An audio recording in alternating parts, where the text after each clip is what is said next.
Hello साथियों।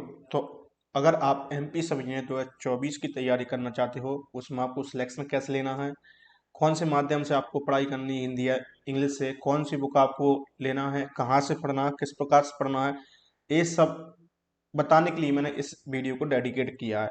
जैसा कि आपको पता है, पिछले इस वर्ष मैंने सिलेक्शन पाया है एमपी सब इंजीनियर में, और मेरे बहुत सारे साथियों ने सिलेक्शन पाया, जिनसे मैंने बहुत सारी बातें की है, डिस्कशन की है। उसके बाद मैंने इस वीडियो को बनाने का फैसला लिया है। साथ में ही आपको बहुत ही जल्दी आपको अगर गाइड चाहिए तो बहुत सारे साथी जिन्होंने सिलेक्शन लिया, उनसे आपकी बात कराई जाएगी, आपको इंटरव्यू दिलाए जाएंगे, या फिर आप उनकी बात आप इसी यूट्यूब चैनल के माध्यम से आप तक पहुंचाई जाएगी, जिससे कि आपको बहुत ज़्यादा ही मदद मिलेगी। ठीक है। तो दोस्तों, जैसा कि आपको पता है, एमपी सब इंजीनियर का जो ईएसबी है, व्यापम है, उसने जो है नोटिफिकेशन दे दिया है, नवंबर में आपका एग्जाम हो जाएगा। जैसा कि पिछला भी आपका एग्जाम नवंबर में ही हुआ था, क्लियर, इस बार भी आपका नवंबर में ही हो जाएगा। तो आपको श्योर करना है कि सिलेक्शन कैसे होगा। देखो, सिलेक्शन लेने के लिए आपको दो प्रोसेस करना पड़ती है। एक तो प्रिपरेशन करना पड़ती है किसकी, थ्योरी की, यानी कॉन्सेप्ट की, जिसे आप बोलते हैं कॉन्सेप्ट।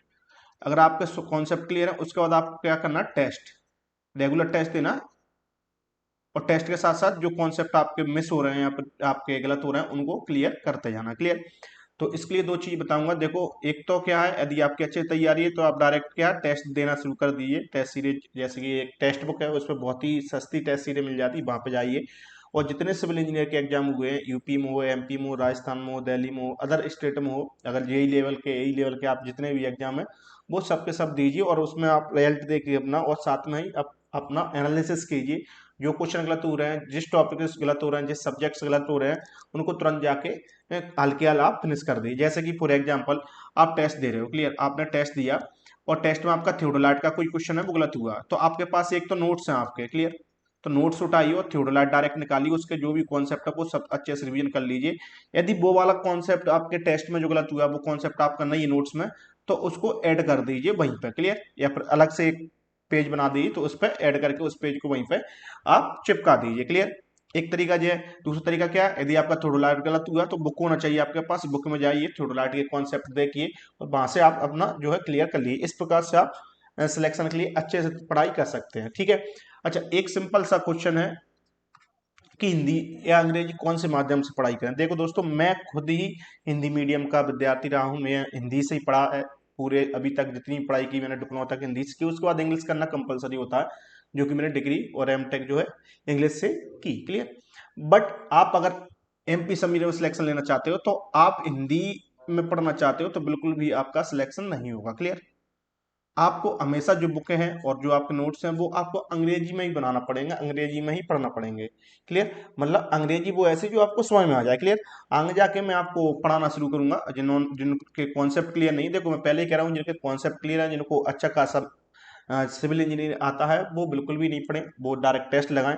जिनके कॉन्सेप्ट नहीं है, जो कि स्टार्ट कर रहे हैं, जैसे कि बिल्कुल प्रारंभिक फेज में है, या फिर जिनके सिलेक्शन नहीं हो रहे हैं, या फिर फिर सही से नहीं पढ़ा है, तो एक बार मैं कॉन्सेप्ट स्टार्ट कराऊंगा। तो उसमें आपको बताऊंगा, इंग्लिश में ही सब कुछ पढ़ाऊंगा, बट आपको जैसे इंग्लिश में वहां पर आपको नोट्स होंगे, सब कुछ आपको मैं हिंदी और इंग्लिश दोनों बताऊंगा, लेकिन आपको नोट जो करना है वो हमेशा इंग्लिश में ही करना है। क्यों, जब पेपर में जाओगे तो आपको हिंदी में कुछ समझ नहीं आएगा, और हिंदी में पढ़कर मैं बता रहा हूँ सब इंजीनियर में सिलेक्शन आपका नहीं हो सकता। इसलिए अपना मेंटलिटी फिक्स कर लीजिए, माइंड फिक्स कर लीजिए, आपको इंग्लिश में ही पढ़ना है। क्लियर। जैसे कि देखो, अब बोलना करना सब कुछ हिंदी में, लेकिन जो कॉन्सेप्चुअल जो टेक्निकल चीज है वो सब इंग्लिश में ही होना चाहिए। क्लियर। और आपको देखो एक चीज बताऊं, कंपटीशन में एक फायदा है, जैसे कि आप एग्जाम की जैसे आप कॉलेज के एग्जाम की तैयारी कर रहे हो, तो वहां पे आपको पूरी पूरी थ्योरी या फिर पूरी लाइन आपको याद करना पड़ती है। पूरा इतना बड़ा 4-5 लाइन का एक क्वेश्चन का आंसर रहता है, वो याद करना पड़ता है। बट कॉम्पिटिशन में ऐसा नहीं है, आपको कुछ भी याद नहीं करना, आपको केवल कॉन्सेप्ट देखना, समझना है। इस प्रकार से समझना है कि आप जब पेपर दे रहे हो, आपके पास एमसीक्यू है, कोई क्वेश्चन में 4 एमसीक्यू है, तो 4 में से आपको एक एमसीक्यू जो है वो समझ में आना चाहिए कि जो वाला एक विकल्प मेरा सही है, 3 नहीं है, एक सही है, बस इतना आपको समझ में आना चाहिए। आपको पूरा उसका कॉन्सेप्ट नहीं पता हो, पूरी आपको इसकी थ्योरी पता नहीं हो, बस आपको क्या होना चाहिए, आपको पता होना चाहिए कि सर 4 में से मेरा जो वाला विकल्प सही है, और इसी में से मैं आंसर कर सकता हूं। इसी प्रकार से कंपटीशन की दुनिया के आपको पूरा कुछ नहीं पता होना चाहिए, बस आपको जो है कॉन्सेप्ट पता होना चाहिए। किस प्रकार कॉन्सेप्ट पता होना चाहिए कि चार विकल्प है, उसमें से एक आपको सिलेक्ट करना कि सही है। इसलिए मैं आपको बोल रहा हूँ इंग्लिश में बहुत ज्यादा इजी रहेगा, तो इंग्लिश में ही तैयारी करना है। हिंदी मीडियम वाले शायद ही 100 में से एक बच्चा जो हो वो हिंदी मीडियम में पढ़कर एमपी सब यूनिट का एग्जाम निकाला हो, या कोई भी सब यूनिट का एग्जाम निकाला हो। क्लियर। अगर मैं बता रहा हूँ मेरे रिजल्ट, एक शॉर्ट वीडियो डली हुई रिजल्ट्स, मेरे रिजल्ट्स तो आप देखिए वहां पर मैंने गेट भी निकाला, यूपी प्लस जेई भी निकाला, डी प्लस भी जेई भी निकाला, एनपीसीएल जेई भी निकाला, एमपी सविनर भी निकाला, एसएससी जेई भी निकाला। क्लियर। तो वहां पे आप रिजल्ट्स देख लीजिए, मैं अपने एक्सपीरियंस के बाद ही मैं आपको इस वीडियो को शेयर कर रहा हूँ। क्लियर। कौन सी बुक्स पढ़ें, तो देखो दोस्तों, बुक्स बहुत ज्यादा इंपॉर्टेंट है, कौन सी बुक्स पढ़ें। और एक और बात नोट करूंगा, किन से ना पढ़ें। क्लियर। जहां पर नोट करूंगा किन से ना पढ़ें। क्लियर।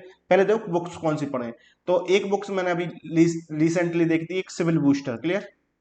सिविल बूस्टर है जिसमें कि सारे कॉन्सेप्ट दिए हैं, आप अपडेटेड वर्जन ले लीजिए सिविल बूस्टर का, उससे आप कॉन्सेप्ट अच्छे से क्लियर कर सकते हैं। साथ में अपने नोट्स तो आप बनाएंगे। क्लियर। सिविल बूस्टर ले लिए, साथ में एमसीक्यू के लिए देखो, अगर आप ऑनलाइन ऑनलाइन पढ़ सकते हो तो टेक्स्ट बुक पर आप एमसीक्यू लगाइए, और साथ में एक एमसीक्यू कोई भी यूथ पब्लिकेशन की बुक ले लीजिए, क्योंकि यूथ पब्लिकेशन में बहुत सारे एमसीक्यू आपको मिल जाएंगे। क्लियर। और एक और बुक मैं सजेस्ट करूंगा, एक और आई है सिविल स्कैन के नाम से, ऐसा कुछ आया जो कि मैंने पढ़ी नहीं है, बट उसमें कॉन्सेप्ट दिए, तो उस बुक को आप परचेस कर सकते हैं। क्लियर।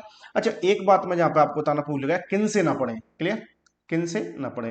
देखो हर एक क्षेत्र में आपको गलत एडवर्टाइजमेंट मिल जाएंगे, ऐसे कोई कोई चैनल आपको बताएगा मेरे यहाँ से एमपी सब में 500 सिलेक्शन हो गए हैं, 900 हो गए हैं, 800 हो गए हैं, 1000 सिलेक्शन हो गए हैं, 400 हो गए हैं, तो जो बिल्कुल ही झूठ बात है। क्लियर। मैं बता दूं आपको, किसी भी कोचिंग से, किसी भी संस्था से 1 से 10 तक ही सिलेक्शन हो सकते हैं, इससे ज्यादा सिलेक्शन हो ही नहीं सकते, क्योंकि अगर कोई कह रहा मेरे यहाँ से ऑनलाइन पढ़ के 900 बच्चे सिलेक्ट हो रहे हैं, नहीं, सब झूठ बोल रहा है। सबसे पहले जो बोल रहा है उससे पूछो भाई तुमने भी एग्जाम दिया था, अगर नहीं दिया तो क्यों नहीं दिया।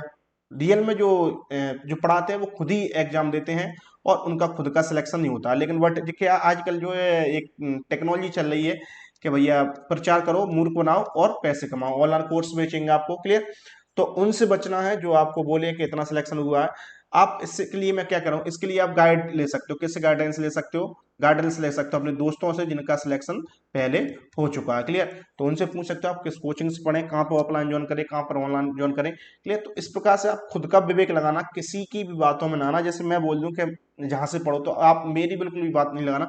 लेकिन हाँ, जिनका सिलेक्शन हो चुका है उनसे आप कांटेक्ट कीजिए, उनसे जुड़िए और उनसे पूछिए कि भैया कि सर आपने कहाँ से तैयारी की है, प्लीज हमें भी बताएं किस प्रकार से आपने सिलेक्शन लिया था। क्लियर। तो ये चीज बिल्कुल नहीं करना कि बहुत सारे आपको मिलेंगे एमपी समीर के टाइम पे या फिर अभी मिल जाएंगे जो बोलेंगे हमारे यहाँ से पिछली बार इतने सिलेक्शन हुए, हम हमसे ही पढ़े, बट आपका रिजल्ट जीरो होगा, आपकी फीस भी खराब हुई, साथ में ही आपको आपका जो है फीस के साथ साथ जो है आपका चांस चला जाएगा, एक चांस चला जाएगा, और टाइम बहुत जाना आपके लिए इंपॉर्टेंट है। तो दोस्तों जिनका सिलेक्शन हुआ उनसे आप पूछिए। बाकी जिनकी पढ़ाई बिल्कुल जीरो है या फिर जिनकी आधी अधूरी पढ़ाई है, उनके लिए मैं जल्दी ही क्लासेस स्टार्ट करूंगा कॉन्सेप्ट वाइज, जिसमें कि आप अच्छे से समझ सकते हैं। देखो मैं बता रहा हूँ, मैं खुद ही हिंदी मीडियम का स्टूडेंट हूँ, तो वहाँ पे आपको जाना इंग्लिश की जरूरत नहीं पड़ेगी, आपको सिर्फ समझने की जरूरत पड़ेगी, और आप अपने नोट्स बनाओगे तो आपको आसानी से सारे कॉन्सेप्ट आपको आसानी से समझ में आएंगे। साथ में एमसीक्यू भी करेंगे और साथ में टेस्ट भी लगवाएंगे। क्लियर। तो आप इस चैनल को सब्सक्राइब कर सकते हैं, यदि आपको आप चाहें, आप जुड़ना चाहें तो जुड़ सकते हो। बाकी आप अगली वीडियो में मैं आपको कुछ और लेके आऊंगा। ठीक है गाइज, ठीक है दोस्तों, ठीक है।